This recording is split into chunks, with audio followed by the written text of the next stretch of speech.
It's a brand new day and the focus is still on the recovery efforts in the storm-ravaged communities of Abaco and Grand Bahama. And as those efforts continue, let's hope inclement weather is not a factor. Joining us now with a check on weather conditions is our weatherman, Basil Zine. This weather report is sponsored by Bank of the Bahamas, the bank of solutions. Good morning, LaDawn. Our ZNS Tower Camp showing just a few clouds overhanging New Providence, but that will change a bit later on, and we'll tell you why that will happen. But in the tropics this morning, we still have that tropical wave just near the Cape Verde Island. That has about a 20% chance of developing. There's a second wave midway between the Cape Verdes and the Les Antilles, also with a 20% chance of development. But this area of low pressure over the southeast Bahamas, that will be bumped up later on in the week to about 50% as it tracks across the Bahamas, spreading showers, some of which will be heavy at times. We'll tell you more about that later in the newscast as well. Outside of our studios, partly cloudy skies, temperature at 81 degrees, relative humidity at 78%. Easterly winds at 10 miles per hour, the barometric pressure 1,016.7 millibars, that's 30.02 inches, and it is steady. Temperatures around the islands this morning: Marsh Harbor 81, 80 degrees in Green Toll Key, 80 in Freeport, 82 in the Berry Islands, Alice and Bimini at 83 degrees, 82 in Harper Island, Rock Sound, Eleuthera 81, Otterstown, Cat Island 80, Staniel Key at 81, 81 also in Camp Space, St. Andrews. Fresh Creek, that's Central Andrews, they have a temperature of 82 degrees, 80 degrees in San Salvador, and Rum Key in Ragged Island, 81, and that extends into Clarence Town, Long Island, Crooked Island, Betsy Bay, Maguana, and Acklands. Matthew Town, Inagua, 81, the Turks and Caicos Island, a little warmer at 83 degrees. And your boating forecast for today in the northwest and central islands: northeast to east winds, 15 to 20 knots, choppy seas at 4 to 7 feet. The low tide at 11:53 this morning, high tide at 6:10 in the afternoon. For the southeast Bahamas, east to southeast winds 10 to 15 knots, and the wave heights 2 to 4 feet. That's going to do it for your first look at weather, the morning edition. Stay tuned. Your forecast for tonight is still ahead. Thanks a lot, Basil. Meanwhile, our Jimonita Swain is standing by with the Bahamas First traffic report. The traffic report is sponsored by Bahamas First. First in insurance, today, tomorrow. Good morning, LaDawn, and good morning, Bahamas. We're coming to you live from East Bay Street. A number of traffic officials are on the street, so if you do have to access this area, a word to the wise is always sufficient. Adhere to the speed limits. But to talk to us more about what's happening this morning is, of course, Sergeant Jerome Thompson of the Police Traffic Division. Good morning, Sergeant Thompson. Good morning to you. Good morning, Bahamas. Now, I see that you have a number of officers out here with you this morning, and the one thing that we have observed out here is that persons are speeding. Yes, I have a number of officers here. We're here to uphold the law with regards to persons speeding in this area. The speed limit in this area is 25 miles per hour. As you can see, we had persons far exceeding that speed limit. And we have a very heavy volume of pedestrian traffic in this area, persons who are working out in the morning, and we need to make sure that they're safe, so we need to enforce the law. Now, one of the other things that we see, we're not too far from the Paradise Island Bridge, is that persons sometimes picking up persons to go over the bridge can create a type of obstruction. You want to talk about why they should not be doing that? Yes, there are a number of persons standing right on the bus stop as you would to enter the bridge. They're hindering the flow of traffic to pick up passengers. There's sufficient space on the side for these persons to pull their vehicles. So we're going to have to address them and ticket one or two of them to discourage them from stopping and hindering the flow of traffic in that area. Thank you so much. That is, of course, Sergeant Jerome Thompson. He is reminding motorists that the speed limit here in the East Bay Street area is 25 miles per hour. And while they are out here this morning, if you do exceed that limit, then expect to get a ticket. Back to you in Studio LaDawn. Thanks a lot, Jimonita. Now on to our top story this morning. Pictures of the dead and the mass destruction continue to surface from the Abaco and Grand Bahama communities. Health Minister Dr. The Honorable Dwayne Sands clearing the air on reports of mass burial taking place in Abaco following the loss of life as a result of Hurricane Dorian. There have been no mass burials in Abaco. As a matter of fact, we have not even completed the first autopsy on individuals who have succumbed from the storm in Abaco. Social media is a serious thing. It's a dangerous thing. And we have had to dispel rumors about cholera. We've had to dispel rumors about mandatory evacuation. We've had to dispel rumors now about mass burials. It seems as if there are individuals who are either bored or just downright malicious.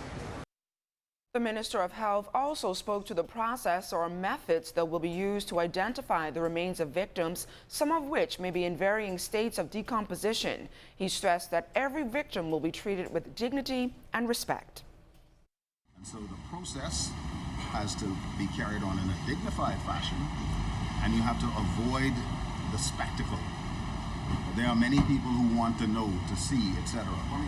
And we have been in discussions with the coroners, magistrates. We've been in discussion with the justices, with the pathologists.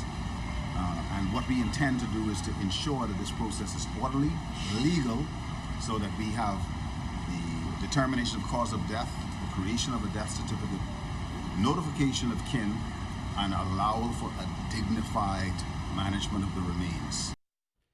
Meanwhile, attempts are underway to bring relief to those affected by the storm as the National Emergency Management Agency works closely with many partners to assist the people of those affected islands. A mass registration process will take place tomorrow for those affected by Hurricane Dorian and to ensure that students are registered to attend school. The process will take place at the Kendall Gill Isaacs Gymnasium. It will include students, teachers, janitors, school administrators, and other employees who were evacuated. Officials say assistance will also be provided for uniforms, school supplies, and transportation. Also, the Labor Minister explaining what mechanisms are being put in place to make it easier for persons in affected areas to access the unemployment benefit. The issue of finding jobs for impacted persons is also being explored. Labor Minister Senator the Honorable Dion Foulkes stressed the aim is to bring quick relief. An announcement will be coming soon detailing plans for immediate employment for those affected by the storm. And while the search and recovery efforts continue on the island of Abaco, we got this update from North Abaco Administrator Therese Boodle Lang, who says they have been working around the clock in the hopes of getting back up and running.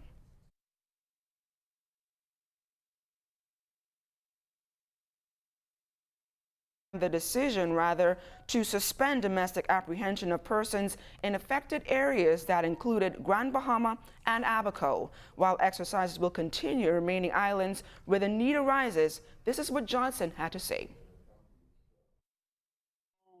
We're in a massive cleanup exercise with the assistance of international NGOs, in particular Pathfinder Task Force. It began with locals, but they have came and reinforced our team as well as the British Royal Navy. They're on the ground with heavy equipment, and so we're pleased with the progress that we've seen. We need reinforcement, and I've already reached out to NIM in terms of heavy equipment to kind of push up our dump site, which you can imagine with all that debris. And so we're moving towards that end. But the most important thing is we have a better flow of relief items moving throughout the island now, that except that Little Abaco is still of a bit of an issue for us because the bridge is impassable, and we have boats that are coming across and assisting us, and so we're able to upload as much as we can on those boats, and so we're determined to do that daily. There's been an issue with fuel supply, and so that too is coming in more on a flow, and so we're pleased with that. And so because as long as we have fuel that we can provide our partners and volunteers, that we are able to move goods across. Now that was Island Administrator for Abaco, Therese Boodle Lang. Immigration Minister, the Honorable Ellsworth Johnson, explaining the thinking behind the decision to suspend domestic apprehension of persons in affected areas that included Grand Bahama and Abaco. While exercises will continue in remaining islands where the need arises, Johnson had this to say.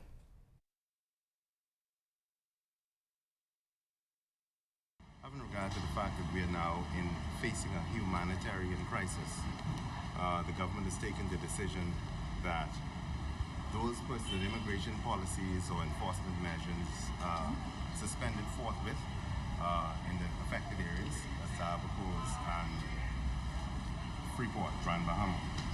And why I said we were extremely careful because the notice sent out does not include islands like Inagua, Cat Island, Salvador, Long Island, whatever have you. We still have the constitutional right to safeguard our borders. And we still appreciate that there are persons who may be in those other islands who may not have a right to be here. Meanwhile, Deputy Prime Minister and Minister of Finance, the Honorable Peter Turnquest, providing an update of the status of negotiations for the Grand Lucayan property over in Grand Bahama that is in the process of being sold. He says the property has been assessed for damage following the passage of Hurricane Dorian, but the DPM insists the interested parties are still moving ahead with that deal. The negotiations for the hotel continue. Royal Caribbean ITM have given their commitment that they intend to continue to proceed with the project, and so we're very happy about that. As you know, and I've said this over and over, that one of the most important things after a storm like this is the economic recovery, to get the economy going again as quickly as possible so people can go back to work. Because in order to get their own personal lives in order, they need an income and they need to keep themselves busy. So we are working hard with our partners to try and get the economy going, get the banking system back up and going. Carnival, like Royal Caribbean, have recommitted that they're ready to go when we are ready to go. So hopefully we'll sign that heads of agreement very, very shortly. While following the issue of a credit review by a global agency, Bahamian insurance companies are looking to ease the worries of policyholders impacted by Hurricane Dorian. Antoine Smith has the details. Officials from the Bahamas Insurance Association says this is no time to nickel and dime. This after widespread devastation caused by Hurricane Dorian left Bahamian insurance companies under review by global insurance credit rating agency AM Best. Behind us, we have reinsurance companies with billions of dollars supporting us. The other point I'd like to make is that we as insurers are committed to being very fair with our clients. This is no time to nickel and dime, and I think whenever a catastrophe is passed, the vast majority of our people will tell you that their insurers have been fair with them. Now, a press release by AM Best says they acknowledge Bahamian insurers are usually prepared for property and casualty claims, but says this review period is a standard procedure given the mass destruction and mass casualties caused by Dorian. BIA official Glenn Ritchie says, however, their companies have internally addressed these issues. Clearly, we have our reinsurance arrangements. Then there's also the normal policies and procedures, for lack of a better word, must be thrown out the window. So we work with our reinsurers, and so in the event, let's say, for example, persons who information or certain requirements that are normally required during the normal course of operations, we work with our reinsurers to have exceptions. So those are the things that we have already in place working with reinsurers. And while they admit there will be some logistical issues, especially in the Abacos, BIA official Patrick Ward says they are looking to make the claims process as painless as possible. This is a situation where we're going to try and look at eliminating as much of the bureaucratic red tape that might be part of a normal process to try and arrive at a quick settlement so that we can basically get this scenario dealt with as quickly as possible. Insurance offices have already reopened in Grand Bahama, and insurance adjusters are expected to make their way in and out of the Abacos. And companies of the BIA says they're ready to assist policyholders as quickly as possible, as those impacted begin to recover and rebuild. Antoine Smith, ZNS Network News. Thanks a lot, Antoine. Stay close. We've got more on Hurricane Dorian search and recovery right after this.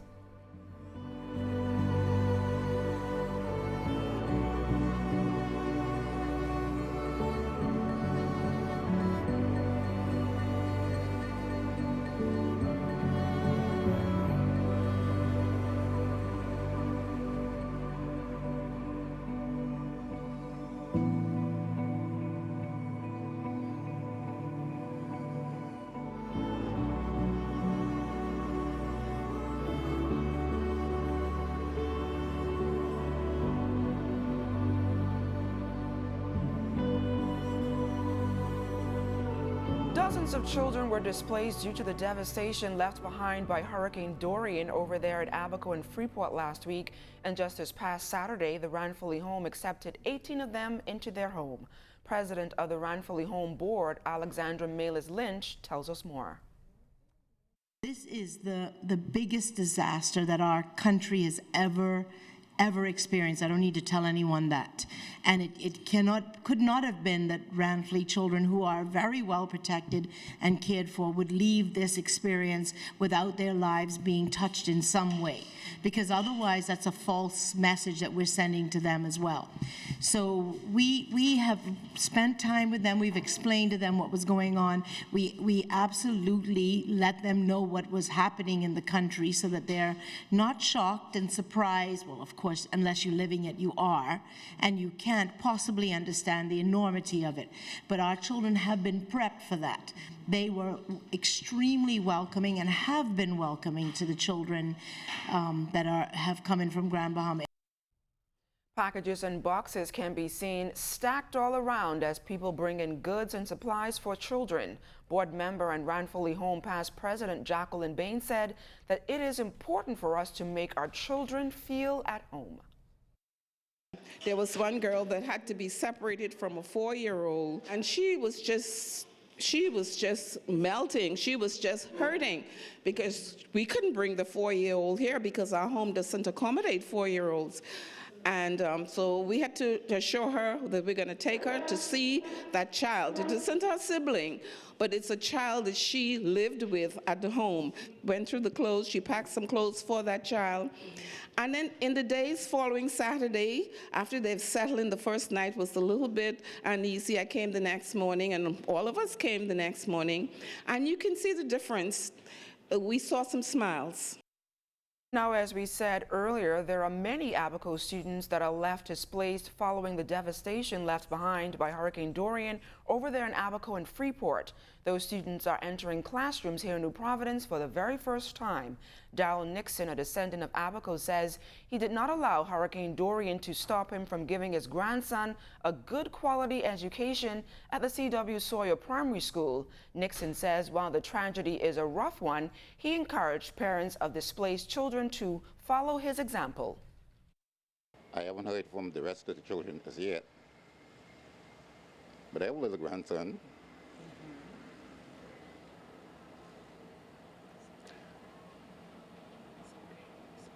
He lost everything over in Abaco, and I'm just here to the primary school, trying to get him in school. And he's only 5 years old. My son's name is O'Neill Nixon, Dario Nixon, and Dari Nixon, and they all experienced that hurricane. They all lost everything.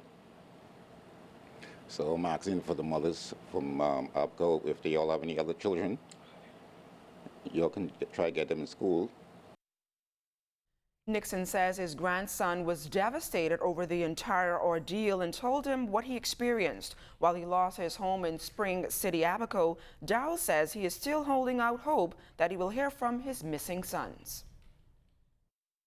About him and his mother was in the house, and the house roof got tear off, and they had to run to their uncle's house, and the uncle's house got tear off too. They had to swim for their life, and I thank God that they're still here today. And I would say to the Bahamas government that they need to have a lot of psychiatry on hand for those little children, because their mind is messed up really, really bad. So for those who still living, thank God that you're still living. And I hope that I see my children again. And thank God, and God bless for all those who have died in that hurricane. God bless all of y'all. Ava Clark, who was just picked up by relatives at the Fox Hill Community Center on Monday morning, says she and her daughters just barely survived the wrath of Hurricane Dorian. Clark says she hid them in the cupboard and prayed to God while they cried for help. She says she had experienced hurricanes before, but they were nothing compared to this deadly storm. I thank God we survived. my kids are here with me, and I thank God that that is over, and now I'm going to start a new life, and I praise God for that, because I'm a single mother. I'm just grateful to be here, to give God the praise, and to be grateful to wake up this morning. And the people here at Foxwood Community Center, they're awesome. They're awesome. Despite what I've heard, to be here and experience it, they really are. It's like they're a part of my family, the family that I never had, and they treat us really well. And now to the heartwarming video that has captured the attention of millions via social media. In a video posted by mother Takara Simmons, her 3-year-old son Makai Simmons is shown on his first day back at kindergarten when the most unexpected thing happened. Makai's mother Takara says her son missed over a week due to Hurricane Dorian, but on his first day he was met with a lot of hugs, smiles, and kisses. Take a look.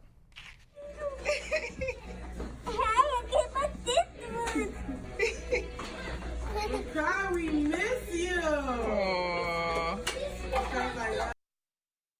Meantime, local assistance pouring in for hurricane victims. One of the country's leading resorts is coming to the aid of those victims. Jimonita Swain is on Paradise Island with officials from the Atlantis Resort. Good morning again, Jimonita.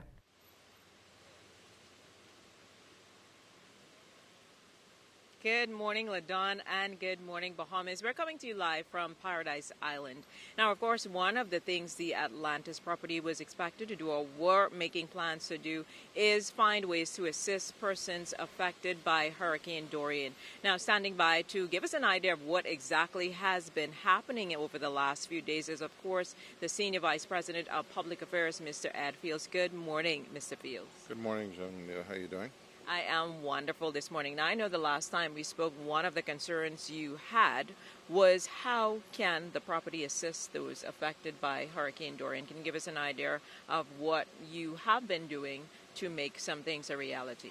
Well, I mean, there are a whole lot of needs, and as a result of that, we've tried to answer those calls. So, for instance, food, as you know, we've been working with Jose Andreas over the last several weeks to make sure that we can use our kitchens to provide food for the Abacos, food for Grand Bahama, and now food for the shelters. We've helped to provide beds for the shelters. We've helped in funding, in some funding with regard to accommodation done by groups such as NPCC. We're looking at how we can provide furnishings for our team members who were affected by the floods here in New Providence. So there's an ongoing effort. We, as you know, recently committed to $3 million, which we are going to be distributing based on need and on what the government feels those funds would be best allocated to. Now, I know, for instance, the international appeal has been overwhelming and great. What does this say when you see the response of that community to this immediate need for us and I would say the love and respect that most persons feel for the Bahamas? How does that resonate for you? Well, I want you to think of something. Over the last 10 years, there's been close to 50 million people, non-Bahamians, who've come through these shores. That's a lot of people. And so those people, and many of them repeat, have a connection to this country. And because of that connection, I think you're seeing that kind of outpouring. Of course, our neighbors to the north, Florida, they feel as if this could have been them. And so the outpouring from Florida is overwhelming. So I just think that we are going to be able to rebuild, especially in Marsh Harbor. I think we're going to be able to rebuild rather quickly. And I hope it's a result of a really significant partnership between the public and the private sector, not only here in the Bahamas, but in the United States and other places as well. Now, I know the message, of course, that tourism has been touting is that other parts of the Bahamas unaffected remain open. One of those places, of course, here is Paradise Island. Is that the same message that you are sending out to your guests to get them here to still enjoy their vacation, with that being also a means of assisting those as well? Right. Well, of course, we're working with the Ministry of Tourism, the Nassau Paradise Island Promotion Board, and others to make sure that people know that, yes, not only is Atlantis and Paradise Island open, but the reality is that unfortunately this happened to only 2 of our major islands, with the Keys, of course, associated with the Abacos. So that message is being sent out. In fact, I know that it's being received widely. And in fact, well, I don't even want to cast any kind of silver lining because there's very little on this. But, out of crisis comes opportunity. I think the Japanese character for crisis is the same character for opportunity. And what it's actually doing is highlighting the differential or the differences between the geographical differences between islands in the Bahamas, as opposed to people thinking the Bahamas is one geographical landmass. So that is at least one single plus that has come out of this. Well, thank you so much. That is, of course, Mr. Ed Fields, the Senior Vice President of Public Affairs here at the Atlantis property. Again, they are doing their part to assist those impacted by Hurricane Dorian, and we hope that most of you will continue to do your part as well. Back to you in studio, LaDawn. Thanks a lot, Jimonita. Stay close. We've got more on Hurricane Dorian search and recovery right after this.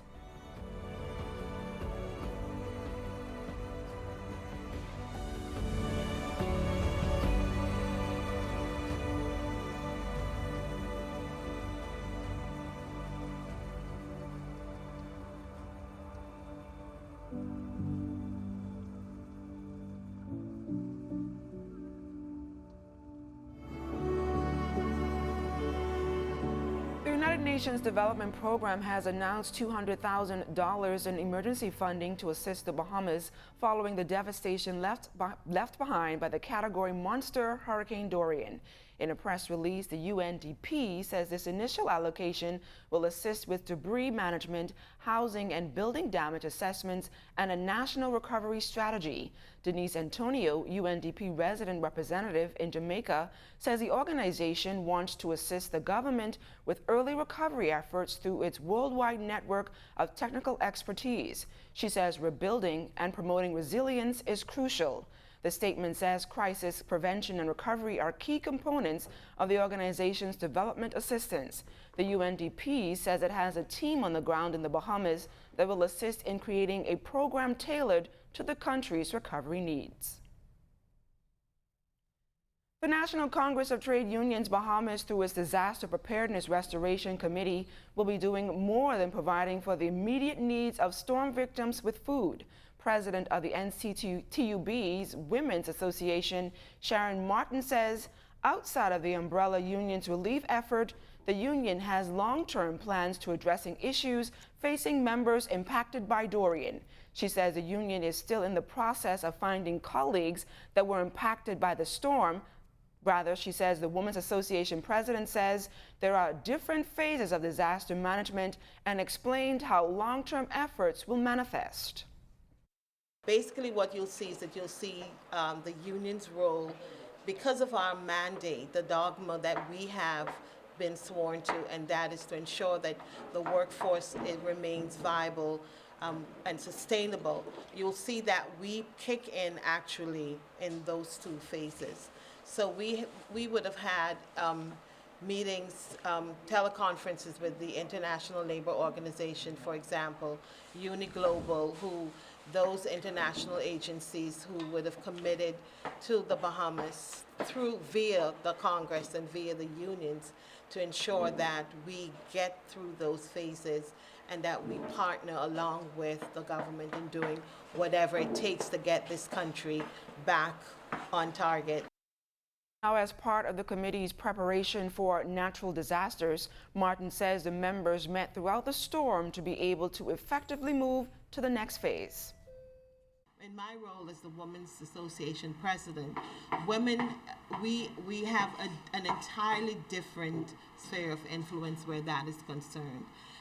And we're working with the international partners because as women, most of the times we have to return to work and we still have to come home and mop up and clean up and get the children ready for school. And in the case of our brothers and sisters, making sure that the family still stays intact. The country has lost its king of Junkanoo just a few months before the biggest showdown on Bay Street. John Chippy Chipman passed away in hospital on Monday. He was 90 years old. The fallen Bahamian icon was a staple in the country's cultural expression and never missed a chance to promote the best the Bahamas had to offer in the industry.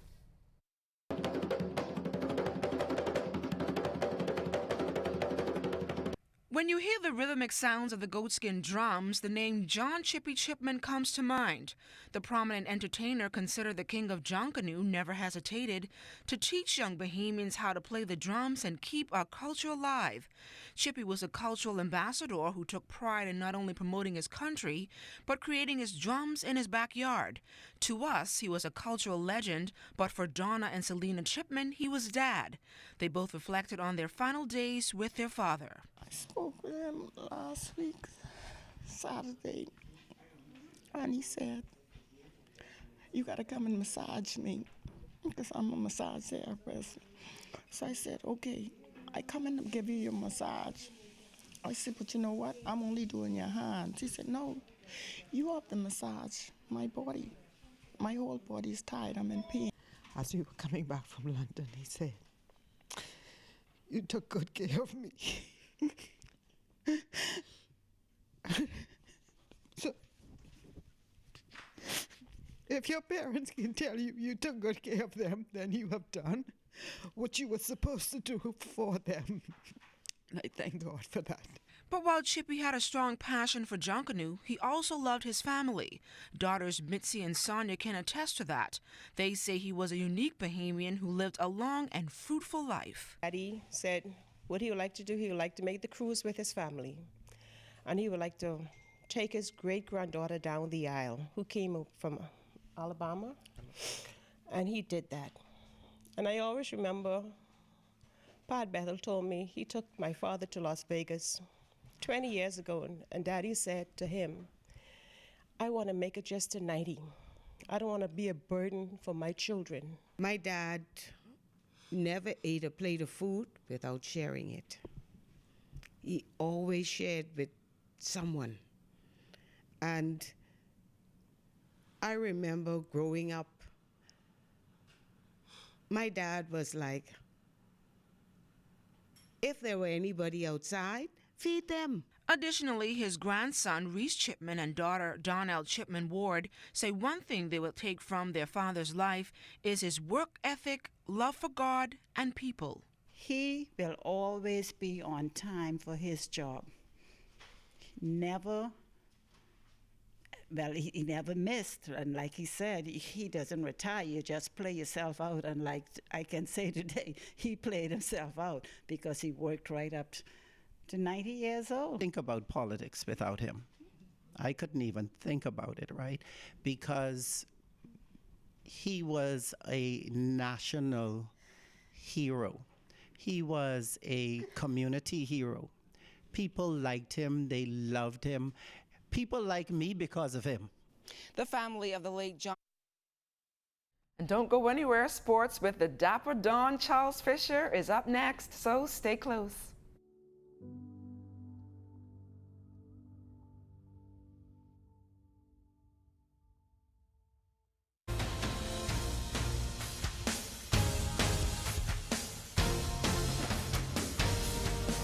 Good morning, everybody. Help continues to come in for hurricane relief. Bahamian NBA star DeAndre Ayton and his family holding a fun drive at the Fry's Fruit Store, 2 locations in Phoenix on Tuesday. Lots of persons came out to support DeAndre, greeting fans and even helping with shopping and pushing off carts. This all comes on the heel of his $100,000 donation last week. It's a lot. It's overwhelming, but I'm really happy. You decided to do this doing hurricane relief in the Bahamas. DeAndre was raised in the Bahamas. He's been here for an hour now helping people, and the line just keeps coming. Fans come out, U of A fans as well, just show their support from afar is amazing. Growing up around hurricanes, I've survived 2 of them, and just, being through that type of, disaster is pretty life-changing and shocking, and just to finally be in a position to give back and use my platform to bless others is amazing. And I'm glad I'm in this position to just spread the awareness and, just try to get this job done. I just want to keep this thing going for the rest of my, rest of my career, rest of my life until, my country is back on their feet. Well, they need diapers, toiletries, water, most definitely. No clothes really, but just stuff for survival, everyday life, like using the bathroom, pillows, sheets, blankets, stuff like that. Very proud of DeAndre. And joining us on the morning edition this morning is Evan Wisdom. He's the sports officer in the Ministry of Education. And Evan, what do you think about that? Yeah, I think that's excellent. That's the payback in terms of what we've invested in these young persons. Eric Gordon gave $50,000.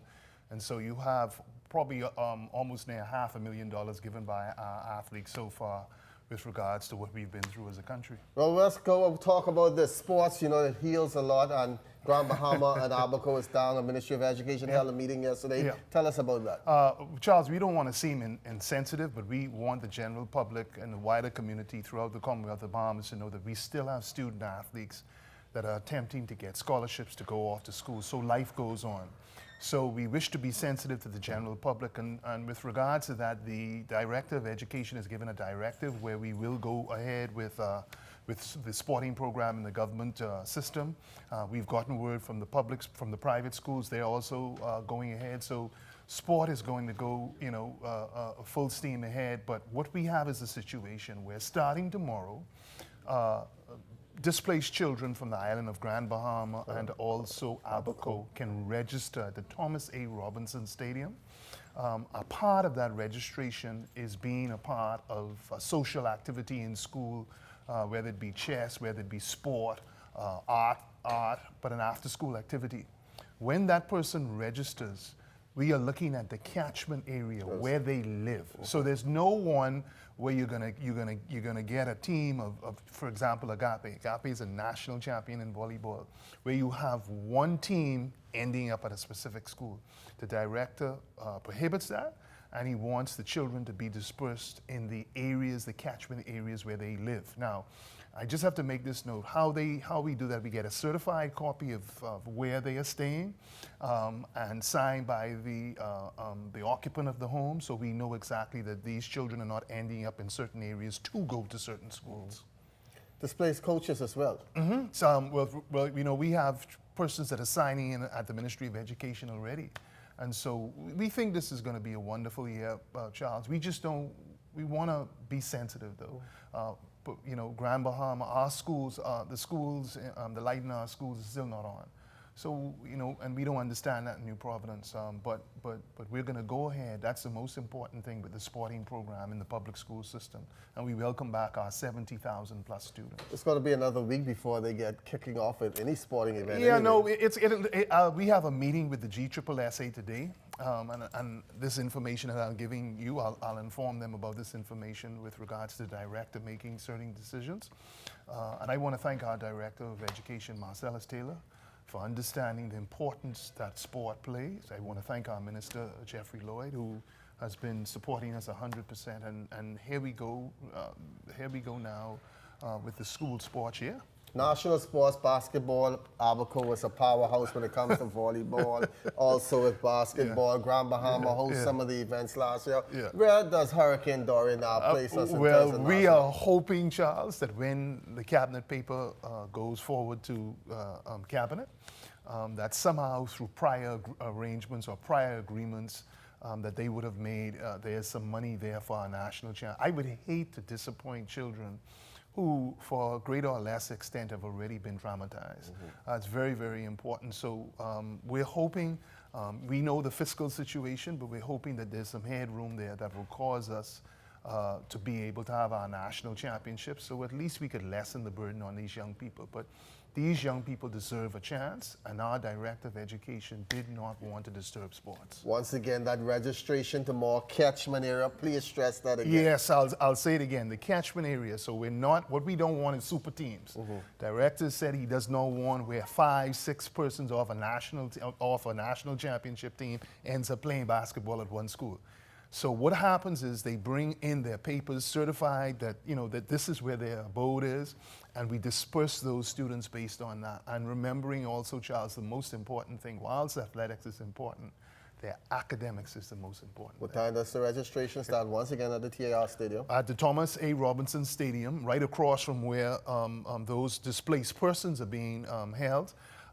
And they can register from 9 to 5, and that ends, I think, October the 11th. So they have a lot of time to register and get all of their papers and stuff in place. And the Ministry of Education is on the move, and we're going to ensure that those displaced students have a wonderful, wonderful school year. Well, thanks a lot, Evan Wisdom. He's the sports officer in the Ministry of Education. Anytime I call on him, he's available. Once again, thanks for letting kids know that it'll soon be time to go back to play on those fields. Right. And the kids are definitely looking forward to that. That's going to do it for Sports Wednesday. I'm Charles Fisher. Much more coming up after the break.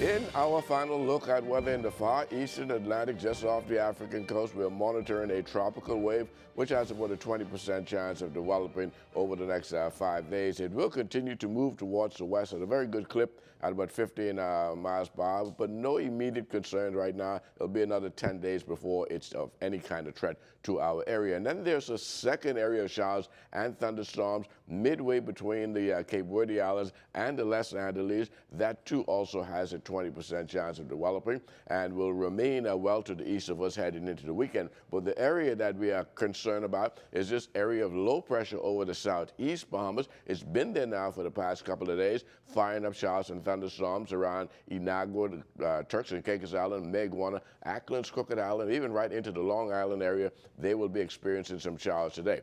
This has about a 10% chance of developing in the short term, but in the long term, that is over a 5-day period. That will bump up to about 50% as we head into the weekend. The good news is it's moving towards the northwest, meaning it will spread its showers over the central Bahamas later on tonight and tomorrow.